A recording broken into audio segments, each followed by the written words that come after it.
All right. So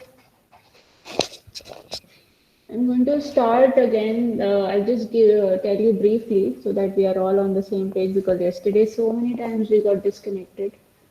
So let me just tell you briefly from the beginning. Okay. So we are going to discuss the hydrogen atom, and in hydrogen atom there is one electron, one proton. The proton is at the center, electron is going around the proton.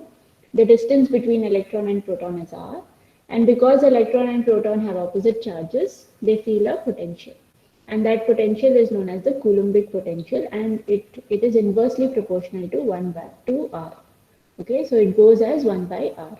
Okay, so because it goes as 1 by r, that is intuitively valid, right? It is the correct way of representing the potential, because if you take this electron further and further away from the proton, it is not going to feel any effect of the electron. And as you bring the electron closer and closer to the proton, the effect that it feels from the proton is going to increase. So it's a good way of representing the potential as going as 1 by r. Okay. So what we do now is we solve the Schrodinger equation for the reduced mass of the electron. Okay. Now the reduced mass of the electron, as you can imagine, because the electron is much lighter than the proton, the reduced mass is much closer to the mass of the proton. Okay, that is something that you can, if you do the computation, you will realize that the reduced mass is much closer to the mass of the proton. So anyway, so now they incorporate the potential in the Schrodinger equation. And what is the Schrodinger? So this is the potential. Okay, E is the charge of the electron, epsilon naught is the permittivity of free space. All right, so now we write down the Schrodinger equation, and within the Schrodinger equation, we have V of R, this is the potential. We incorporate the Coulombic potential. Okay, and we write down. Now this Schrodinger equation is in 3 dimensions because the motion of the electron is in 3 dimensions. Okay, so if because it's in 3 dimension and there is a radial symmetry, right? So there is the only thing. Oh God. The only thing that matters, right? The only variable that matters here is the r variable. Okay, so r is the variable which is the distance between the electron and proton. All right, and because the electron is moving around the proton in a spherical manner, there is the angular variation also. Okay, so there is the theta and phi. So instead of dealing with this Schrodinger equation in terms of the Cartesian coordinates, which is x, y, z, we will convert this Schrodinger equation to the spherical coordinates. Okay, so in that case, it is the del square V of r. It is already in terms of the spherical coordinates because it only depends on r. It does not depend individually on x, y, z, right? So it is already in terms of r. So only thing that we have to worry about is the del square. Okay, so we convert del square, which is written in terms of x, y, z, right, which is this form, into its spherical, right, into its spherical counterpart. Okay, so now this is the way that the spherical coordinate is defined, right? This is the origin, and the electron is at some distance at a point P, and it is some distance r from the origin. This is the r vector. Then the angle that this vector has with the z-axis, that is the angle theta, and the angle that the projection of the vector has with the x-axis is the angle phi. Okay, so these are your 3 coordinates, r, theta, and phi. So now x can be written as r sine theta cos phi, y can be written as y sine theta sine phi, and z can be written as r cos theta. Okay, so del square, which is in terms of x, y, z, can be converted to del square, which is in terms of r, theta, phi, through these set of definitions for x, y, and z, and it turns out to be this kind of an equation.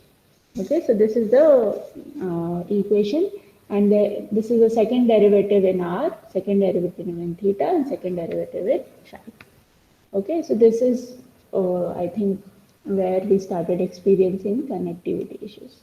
All right, so now that we have got this, our Schrodinger equation becomes this long equation.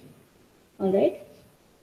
Uh, Now, one thing you can, let me tell you one thing that, see, these equations and all, these are really long equations.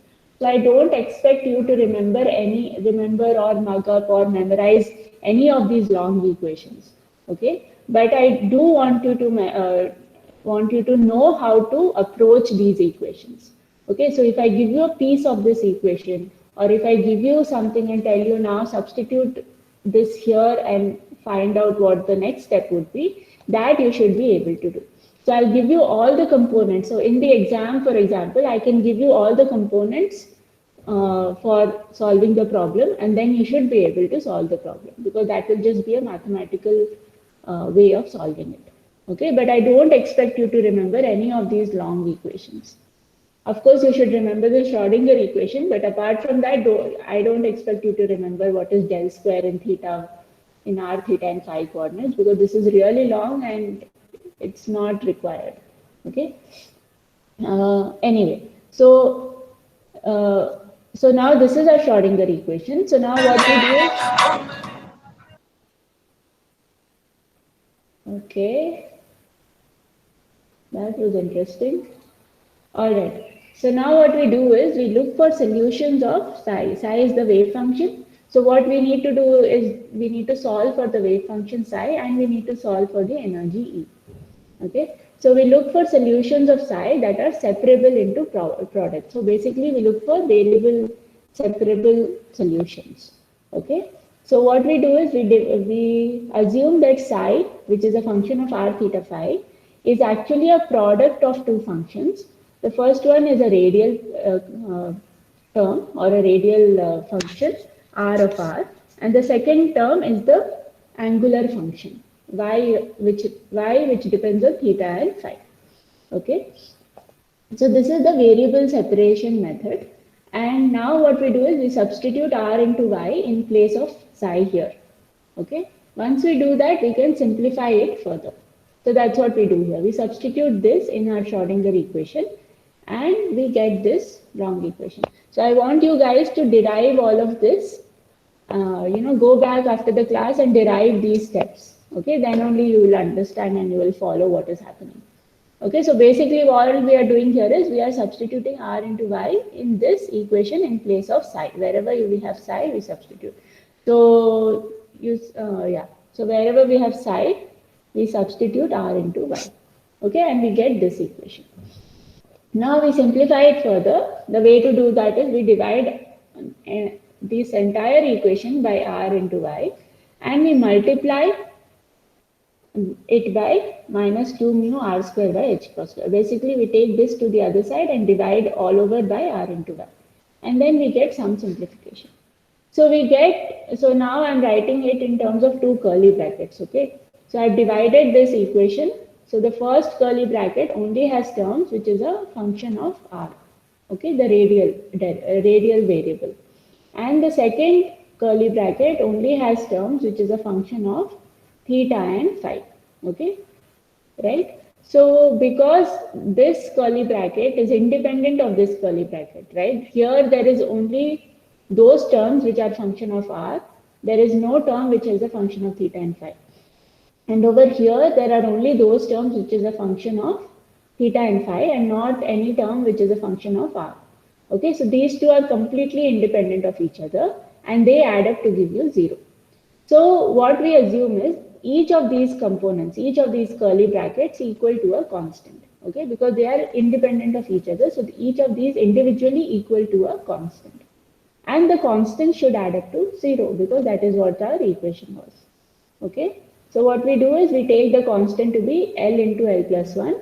And for the second curly bracket, we take the constant to be minus L into L plus 1. So now both of them add up to 0, which is fine, which is what we wanted. Okay, so this is how, now what we have to do, we have to solve this equation separately and this equation separately. Okay, that is our aim. All right, please let me know if you have any questions in between. Okay.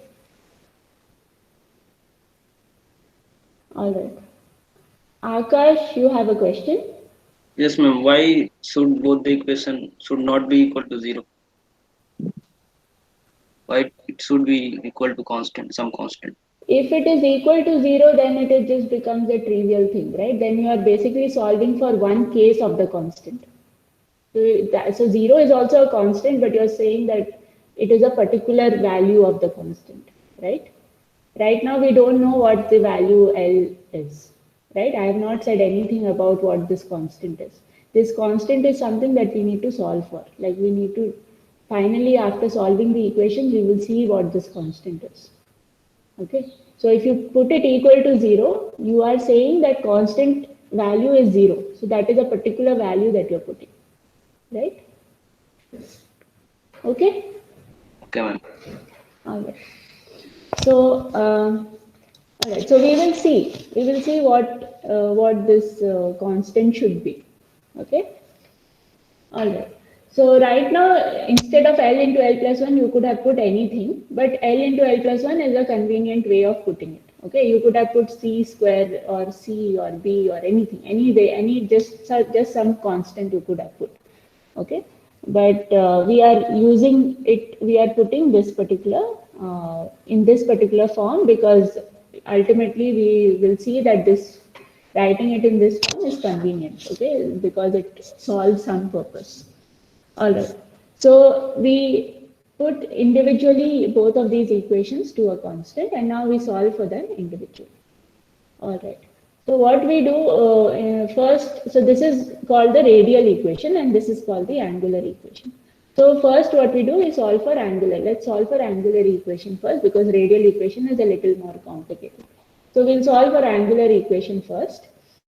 And what we do is first we simplify it further.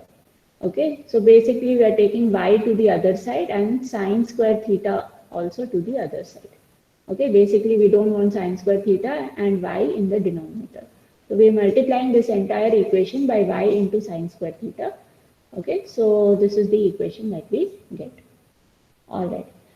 Now to solve it further, we again assume variable separation. Okay, so we assume that this y function that we have, that can be written in terms of product of two functions. One of those functions is a function of theta and the other function is a function of phi.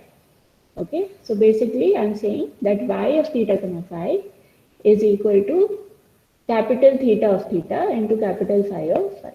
Okay, so this is our variable separation method again. Okay, now these are all assumptions, but later on, if like the basically whenever we're trying to solve some complicated mathematical equation, we tend to take some simplifying assumptions. Okay, because that allows us to solve it. If we just take everything in the general form, we will not be able to solve it.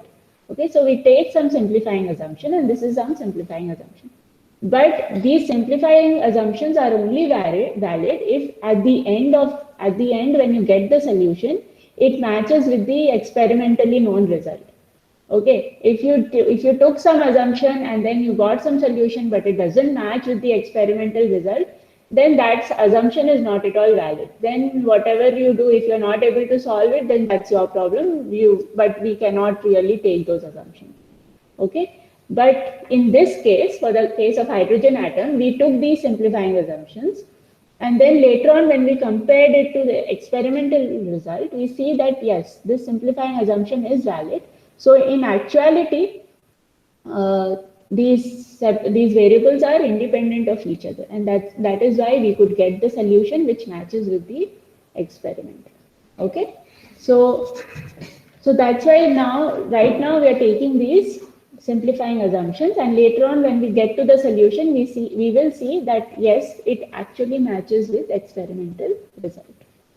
All right. So we here for y, which was the function of theta comma phi, we do the variable separation method, and we write it as a product of two functions. One is a function of theta, and the other one a function of phi. Okay, so wherever we had y over here, we now substitute theta into phi. Okay, so that's what we are doing here.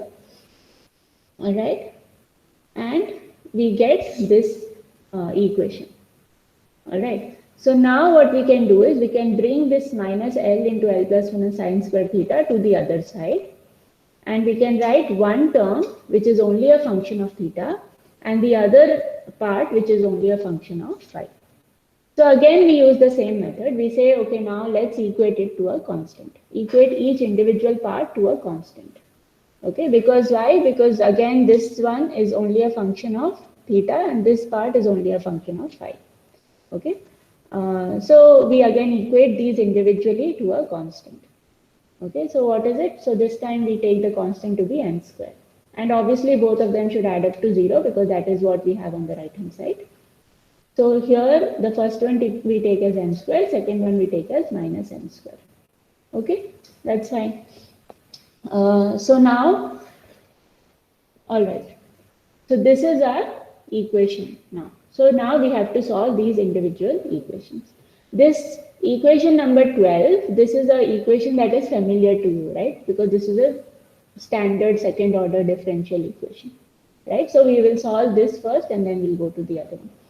So if you look at this equation 12, it can be written as d square phi by d phi square, which is equal to minus n square phi. Okay, and this is your standard second order equation, differential equation, right? So we can solve it and the solution turns out to be a e power im phi plus b into e power minus im phi. All right, so this is our solution. Okay, so now we'll simplify the solution a bit further. What we'll do is, we'll say that this m can take both positive and negative values. So instead of having these two separate terms, we will say let us write it down in terms of just e power im phi. Okay, because m can take both negative and positive values. So we are just simplifying this bigger equation into one small term. Okay, and then there is a constant also, right? But that constant, what we can do is we can put that constant in the theta part. So there are two equations here. So we'll put the constant in the theta part and we'll say, because ultimately this equation is, right, this is theta into phi, right? So we'll say, okay, let this constant be part of theta and we'll deal with the constant later. Okay, so that's what we do here. And now we get phi is equal to e power im phi. Okay, any question? Yes, Akash. Ma'am, why we are taking constant as m square? Exactly. So these are like standard things that we take here because we want to get to NLM, which are the quantum numbers. Okay. Right now you could have taken it to be anything, but you will see that these turn out to be some integers. Okay, and we call those integers n. Okay, after solving it, we will see that this has to turn out to be an integer. Okay, you could have called it anything. Okay, it doesn't matter. You could have called it A, B, C. It's just a constant right now. Okay, but you will see that it turns out to be some particular integer. Okay, if you had taken this to be A, okay, minus A for example, then here you would get minus A into 5. And then here instead of getting plus or minus im, you would have got plus or minus I root A, right? That is the only difference. Otherwise, there is no difference. Okay, so far you could take anything. It doesn't really matter. But later on, you will see that m is an integer. And so it just makes sense to put it as, m square instead of dealing with square root of something. Okay, so that way it just becomes easier. Okay, but it's not necessary to take it as m square. You can take it as anything. Okay, I hope that is clear. Okay. All right. So okay. So now this is the angular function. Okay. Now if I go back to my spherical coordinate, let's go back to spherical coordinate. So this angle phi can take values from 0 to 2 pi, right? It can take this entire circle. Okay. So phi takes value from 0 to 2 pi. So when phi is at 0 or when phi is at 2 pi, the function should give you the same value because phi value is the same, right? So that is the condition that we will use here. Okay, so same condition we will use here. So we are saying that capital phi of phi plus 2 pi is nothing but capital phi of phi, because it has to come back to the same thing. Okay. So our function, our capital phi turned out to be e power in phi. Okay. So we do e power in into phi plus 2 phi, which is equal to e power in phi. So if you expand this, you will see that this, in order for LHS to be equal to RHS, this term has to be equal to 1. So I think I've already finished the phi part. So we know now that n has to be an integer, which can take values 0, plus or minus 1, plus or minus 2, and so on, right? And phi has the form of e power in phi. Okay, so that we already know. Now we solve for the theta equation. Okay, and this is your theta equation, and this is a special kind of differential equation. And it turns out to be that this equation, the solution for this equation is a into PLM of cos theta.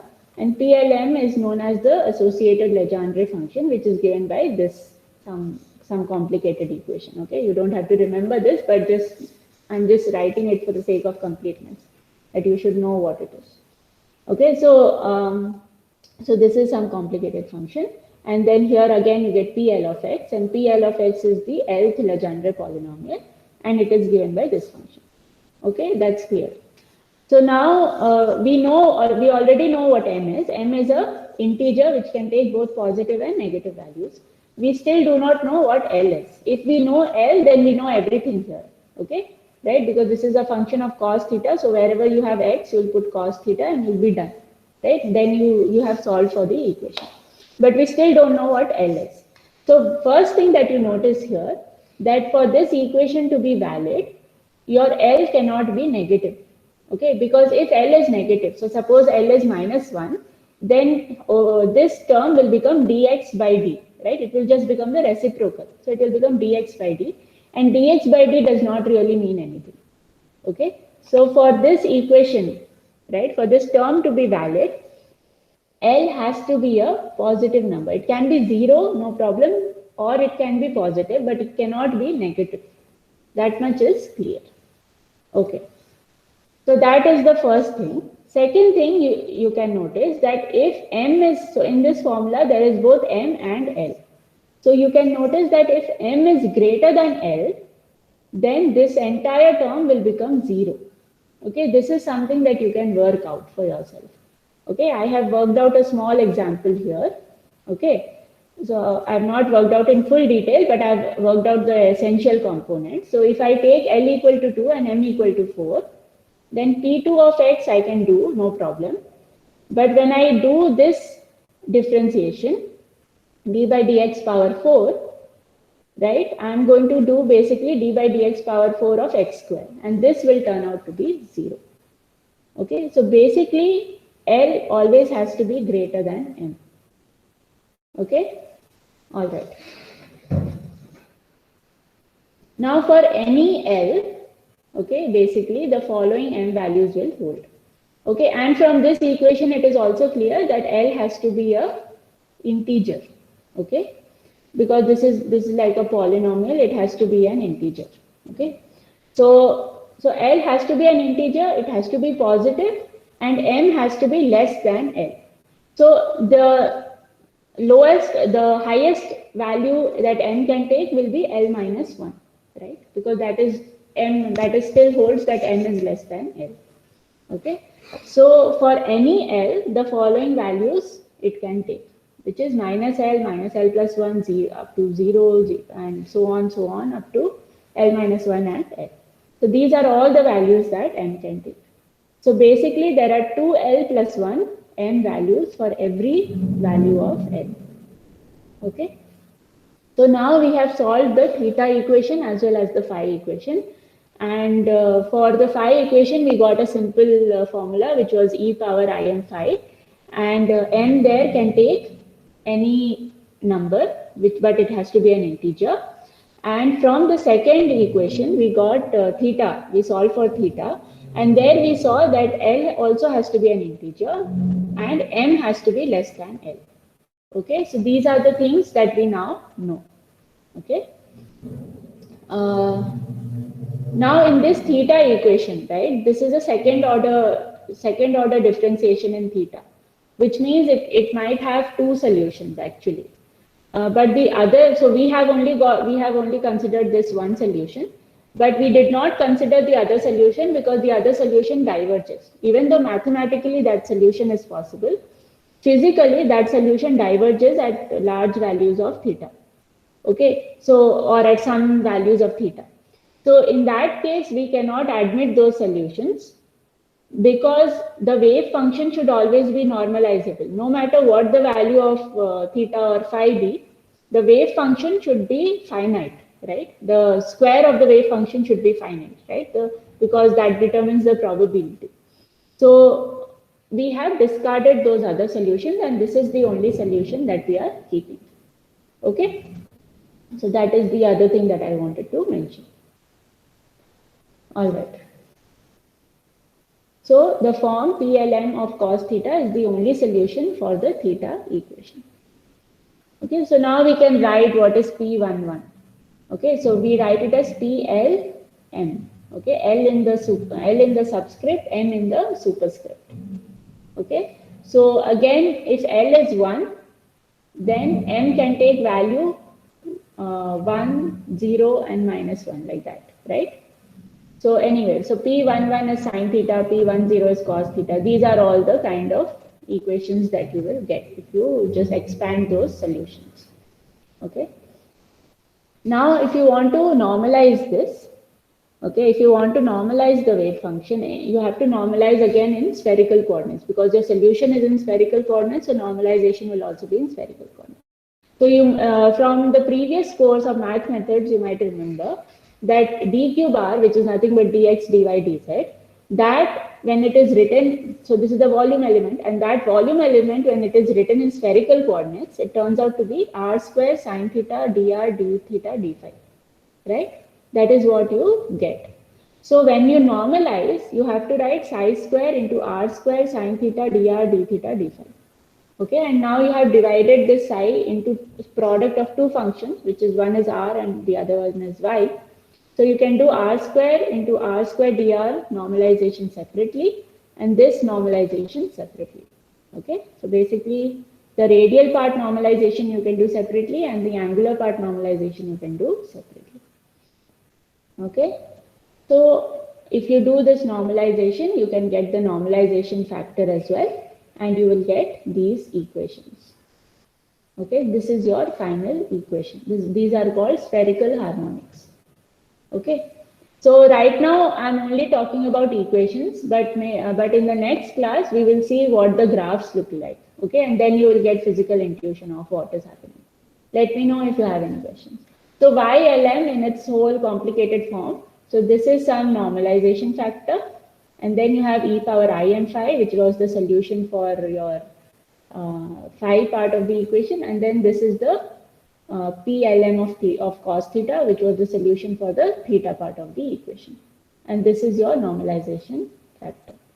Okay, where this epsilon is your minus 1 power n for n greater than equal to 0 and epsilon is 1 for n less than equal to 0. Okay, all right. So this is your y ln theta comma phi. So we have solved for the angular part of the equation. Now we need to solve for the radial part of the equation. And because these are wave functions, so the wave functions are going to be orthogonal to each other. Okay. And so if you write two different wave functions and you take the product, the scalar product of it, then this is what you're going to get. D delta L L dash into delta M M dash. Okay. So this is a small homework for you. You now know the formula for y ln theta phi. So using this formula, construct y00 and y21, right, from the formula given, and check that they are normalized and orthogonal. Okay, so this is something that you need to check. Okay. All right. Any questions up to this point? All right. Okay, so now we have solved for the angular part. Now we go to the radial part of the equation. All right. So we'll try to solve for the radial part. Okay. So now, if you notice the Coulombic potential, that was the potential in our Hamiltonian, that depends only on R. Okay, there is no other variable there. I mean, there are constants, but in terms of variable, there's only one variable, which is R. Okay, which is the radial distance between electron and proton. So only the radial part of the equation actually depends on what the form of the potential is. Okay, angular part of the equation did not depend on what the potential was. Even if you had put the potential equal to 0, you would get the same formula for YLM theta comma phi. Because this equation did not, when we wrote down the equation for theta and phi part, it did not depend on the potential at all. Okay. All right. So only the radial part of the equation actually depends on what is the form of the potential. Okay. So the shape of the potential only affects the radial equation and not capital theta and capital phi. So now this is our radial equation. Okay. So we do some simplifications here before we try and solve it. I'm not going to go through the full derivation because the derivation is pretty long and I don't think it is required. I'll just give you some of the main steps. And if any of you are interested, please go and read the Griffiths book. In that, the full derivation is given and you can actually go and solve for every, like line by line, you can solve the equation. Okay. So, but for our purposes and for this course, I don't think so much of derivation is required for the hydrogen atom because it's just going to be pure maths and series functions and all of that. Okay, but I just want to give you the main steps which are important for us to understand intuitively what is happening. All right, so this is our radial equation. So this is our V of R and it depends on, it is proportional to 1 by R. Okay, so that is your V of R. So we, before solving this equation, we simplify it. So one of the simplification steps is, instead of taking R of R directly, we say that U of R is defined as R into R of R. Okay, so this, we make this definition and then we put this definition over here and this simplifies it a little bit. Okay, so R of R can be written as U of R by R. And then we do these dr by dr and, you know, basically we need dr by dr and then we need this entire differentiation as well. So if we do these, some of the terms simplify and this entire term now becomes equal to just r into d square u by dr square. So this is now a simple second order differentiation type of thing. Okay, so that is like just a simplification step that we do. So after all this simplification, we get this equation. Okay. And this potential, so V plus the L into L plus 1 part. So this entire thing, we call it as the effective potential. Okay. And this part of the potential, right, this is known as the centrifugal term. And this is the part which basically tends to throw the particle outward from the origin. If this part was not there, the electron would have collapsed into the proton. But because of this part, it is actually thrown out and there is a centrifugal motion. Okay, so this term is really important and this comes naturally. Even if this V of R was not there, still this term would have been there. Okay, all right. So if you want to normalize U, then you have to do this kind of a normalization. Okay. All right, so now what we do is we try to simplify it further. So here I've written down the Schrodinger equation. So this is the kinetic energy part, this is the potential energy part, and this is E equal to E into U. And we define a few terms where K is equal to root of minus 2 mu E by H cross, rho is equal to KR, and rho naught also we define, which is a set of constants. Okay, after all these definitions, we can reduce or we can simplify our equation into this form. Okay, so I'm not giving you all the steps. Okay, so I might be going a bit fast, but you don't really have to know all the steps. Okay, so you can just go and look back at the Griffiths if you are interested. So essentially, this is our equation that we want to solve. So the solution of this equation turns out to be in this kind of form. So we get rho into L, rho power L plus 1 into E power minus rho into some v function v of rho. So what is this v of rho? This v of rho is nothing but your series expansion. Okay, so essentially it is some coefficient into rho power j. Okay, remember rho is a function of r. What is rho? Rho is just k into r, some constant into r. Okay, so rho is basically has your r in it. Okay, so this radial part is covered in rho. Okay, so this series expansion, so what you do, you can find the coefficients aj by putting it back in this term and then equating the coefficient. Then you will be able to find what is the coefficient. Okay, here.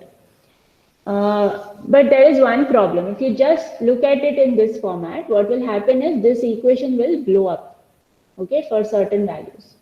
Okay, so this equation will blow up and you might get something like this. If you take aj up to infinity, this equation will blow up and you basically get this kind of form. And you see that if r tends to infinity, there is e power r and there is r power something. So this equation will also become infinity. Now again, the problem is that wave function cannot be infinity, right? Like there has to be a finite probability, okay, which means that your wave function should not diverge. It has to be normalizable. So this is not the right equation here. There is something wrong in it. So what you do is, and this equation was got after saying that aj goes from j equal to 0 to infinity. So I think, so basically they thought that the problem lies here. Okay, because this part maybe can be covered with this, but if this part has a problem, then there is some problem here. So what they thought, okay, let us not go from j equal to 0 to infinity. Okay, let's say that aj, that this equation converges at some point, which means that there is a maximum j beyond which everything, all the coefficients will be 0. But what is that maximum j? We don't know. So they got a recursion relation by solving this equation, and the recursion relation turned out to be this. Okay, so this is aj plus 1 equal to this term into aj. So this is your recursion relation that they got after solving that equation. Okay, now the question is that, okay, after some point j, for a particular value of j, the coefficient should become 0, right? So let us assume that aj max plus 1 is equal to 0. Okay, which means if you put this in this equation, you will see that the numerator has to become 0. Only then this term will actually become 0. Okay, I hope this is clear. All right. So essentially what they thought, okay, so if this numerator has to be 0, it means 2 into j max plus L plus 1 minus rho naught equal to 0. So let's call this term, this number n. Now you see, we had already known that L was an integer, and we already know that j max, right? I hope it is clear. Okay.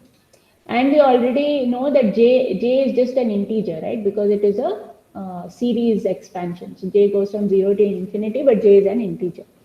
Okay. So all of these terms are integers, and so the combination of the integers will also be an integer. So let's call this combination n. Okay, so we get 2n minus rho naught is equal to 0. So rho naught is equal to 2n. Okay. So if we put the formula for rho naught that we had defined earlier, this is the formula for rho naught, and this is equal to 2 into n. Okay, from here, one thing that we can see is that k is equal to this constant into 1 by n. Okay, let's call this constant 1 by a. Okay, so and we see that a is equal to 0.529 into 10 power minus 10. So this is nothing but your Bohr radius. Okay, so this is your Bohr radius. Okay, we have still not found out the energy. So what we do, K has some, K has the definition of energy within it, right? Because K is equal to minus root of minus 2 mu E by h cross. Okay, so if we put the definition of K in this, then we can get the energy, and energy turns out to be this function. Okay, so it is some constant into 1 by n square. So we can write it as E1 by n square. Okay, so this turns out to be your formula for energy. All right. So we have got the energy also now, and obviously n has to be equal. Can n be 0 here? Is it possible that n can be 0 here? Because all I've said is that n has to be an integer. So 0 is also an integer. So can n be 0? Is it possible? No, ma'am. No, right? Because then energy will become infinity, right? And then the electron is not really bound in the orbital, okay? So that is not really possible. Okay, so n can only take values from 1, 2, 3, etc. Okay, so this way you have got your energy, and this formula is known as the Bohr's formula because Bohr derived it. Okay, all right. So Bohr derived it using a different method. He didn't derive it using Schrodinger equation. When Bohr derived it, Schrodinger equation was not really known properly. Okay, because quantum mechanics was still being developed. There was no concrete base of quantum mechanics. So Bohr derived it independently first, and then Schrodinger derived it using the full, this method that I've shown you. This whole method is Schrodinger's method. Okay, so Schrodinger derived this entire thing independently and then showed that he could get the Bohr's formula. Okay, and obviously Bohr's formula matches with the experimental result. Otherwise, this would not have been important, right? If it does not match with experiment, it means that maybe your model, it could be a prediction, but then you don't know for sure whether your model is right or not. Okay, so it does match with the experiment. So this energy, okay, this E1 energy, when n equal to 1, this E1 turns out to be minus 13.6 electron volt. Okay, and that is nothing but your binding energy of electron. Okay, this 13.6 electron volt is the energy that the electron requires for the atom to become ionized. So if you want to remove an electron, right, from the hydrogen atom, you have to provide 13.6 electron volt of energy. So this matches perfectly with what is required to remove that electron for the ionizing that atom. Okay, so this is a very important formula. All right. So from the derivation, starting from the Schrodinger equation, we were able to get that energy is given by this particular formula. Okay, where n can take values 1, 2, 3, etc. All right. So we still did not say what is the final equation. So final equation for the radial part of the equation, right, turns out to be 1 by r into rho power L plus 1 into e power minus rho into v of rho. Okay, and v of rho, of course, you have to converge it at some point. So v of rho turns out to be some polynomial of degree j, which is this, which has this particular maximum j. Okay. And so maximum j and the coefficients are written in this form. Okay, this we have already seen. So your complete wave function, right? Your complete wave function is nothing but a product of two terms. One is r of r, and the second one is y of theta comma phi. So in the r part, there is a relation between n and l, and in the y part, there is a relation between l and n. So basically, you get all of these. Now, one thing you can notice here is that all three numbers, right? We have three of these constants, n, l, and n. So all the three turned out to be integers, right? Okay, which means all of these are quantized numbers essentially because they are discrete, right? These are discrete numbers. Only certain numbers can these n, l, and n can take only certain values. Okay, in discrete amounts. Okay. So these are called as quantum numbers. N, L, and N are the quantum numbers essentially. Okay, and they correspond to your N corresponds to the number of orbital, right? 1s, 2s, 3s. This 1, 2, 3, that is your N. L corresponds to your sp, df orbital, and your M corresponds to the magnetic quantum number, right? Which is your, in case of P, it will be px, py, pz. In case of D, it will be the other stuff, right? So that is how we get it. So in the next class, we will see what are the wave functions, form of the wave function. We will draw those graphs and then we will see what they are. Okay, so I think I'm done here.